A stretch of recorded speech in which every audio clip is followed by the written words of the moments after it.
Welcome sa Sipnayan.com. This video tutuloy natin yung ating series on trigonometry. No? Sa video na to, ang gagawin natin is to solve real-world problems involving ratios, no? Yung trigonometric ratios, yung sine, cosine, tsaka tangent. No? Yun yung mga tatlong pinaka-basic na trigonometric ratios na pinag-aaralan natin. Of course, we have the secant, cosecant, and cotangent. Pero yung tatlo lang na yun, usually yun yung ginagamit natin. No? So, bigyan natin the problem. A tree casts a shadow of 53 feet long. Find the height of the tree if the angle of elevation of the sun is 24 degrees. No? So, meron tayong tree, meron tayong sun, meron tayong shadow. No? And, of course, makikita natin that if we drop a line, no? Although dotted line yung inaano natin, dashed line, no? But if we drop a line from the top of the tree, no? Makita natin na makakabuo tayo ng right triangle. So if we label the right triangle, say PQR kunwari, PQ and R, no? And sabi niya yung the shadow of the tree is 53 feet long. Of course, sa totoong buhay, dapat yung shadow manggagaling dito, pero ito we're talking about a right triangle, no? And kung wala yung 3 dito, actually the shadow is one of the sides of the triangle. So, probably yung shadow is just from here to here, no? From here up to here. That's 53 feet. Okay? So, mayroon tayong angle of elevation, which is 24 degrees, no? Ano ba ibig sabihin ng angle of elevation? So, kung napanood nyo yung previous video natin, pinaliwanag ko ano ibig sabihin ng angle of elevation. It's the angle formed by the horizontal, no? Ito yung horizontal natin dito. And the line of sight above the horizontal, no? So, ito yun. Yung hypotenuse actually. So, this is called the angle of elevation. Angle of elevation. And from the given, or from the problem, it's 24 degrees. Okay. So, ito na, na-set up na natin yung triangle. And sabi natin, yung tawag natin dun sa angle, sa side na katabi ng angle, na hindi hypotenuse, no?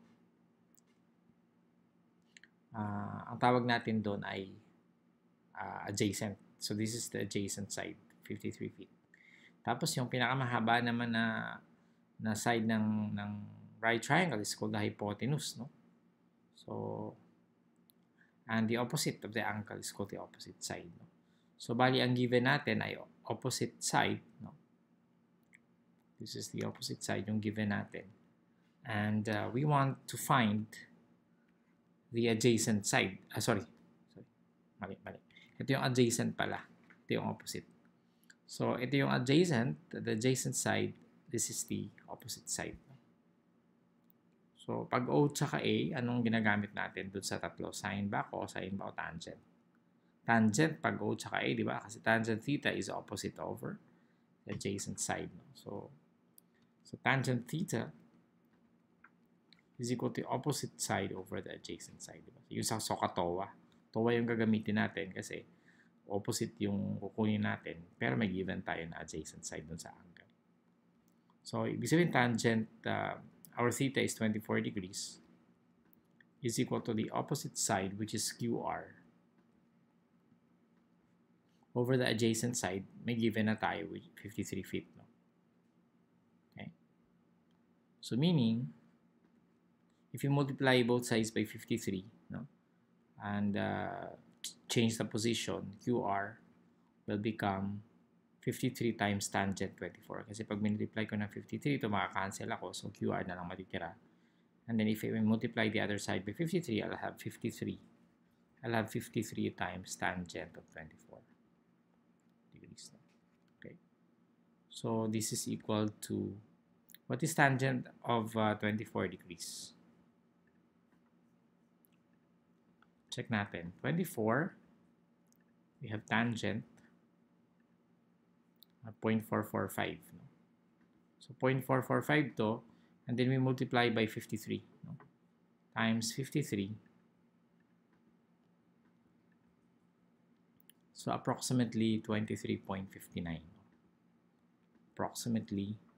So, pag nag-approximate tayo, usually ang equal sign, dapat kulot siya, hindi siya yung equal. Kasi pag equal, talagang equal siya. Ito, pag approximate, that's 23.59. Pwede na natin i-round off na 23.6 feet. So, meaning the height of the tree,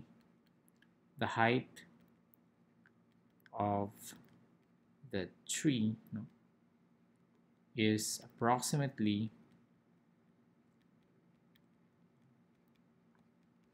23.6 feet. Okay? So, ganun lang kadali. No? So, dapat lang may setup natin ang maayos and then we can form we can search for the trigonometric ratio that we are going to use. No? And after searching, of course, i-set up natin yung equation. Meron akong comment dito sa drawing natin, no? Bago tayo mag-end. Of course, in reality, ang shadow nito is from here to here siguro, no? Or even from here, depende sa position ng sun, no? So, of course, kung hindi tayo mag-drawing ng tree, usually, ang i-drawing lang natin dyan is the right triangle, no? And 53 feet is actually one of the sides, no? Although sa drawing natin dito, dahil nilagyan natin ng puno, ay hindi siya galing dito sa dulo. No? But ideally, wala na tong, pag tinanggal mo yung triangle, actually, you're solving one of the sides of the triangle.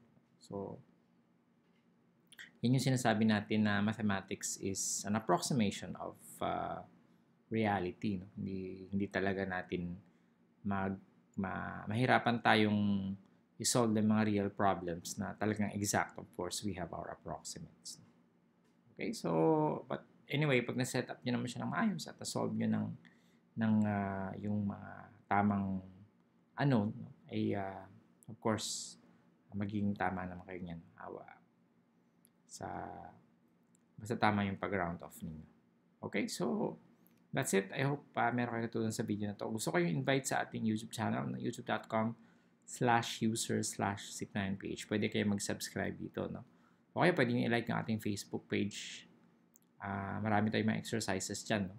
And kung gusto nyo makita yung mga listahan ng mga videos na nasunod-sunod, pwede nyo puntahan yung ating playlist sa YouTube or pwede nyo puntahan yung ating website sa sipnayan.com. Okay, that's it. I hope meron kayong natutunan. See you in the next tutorial.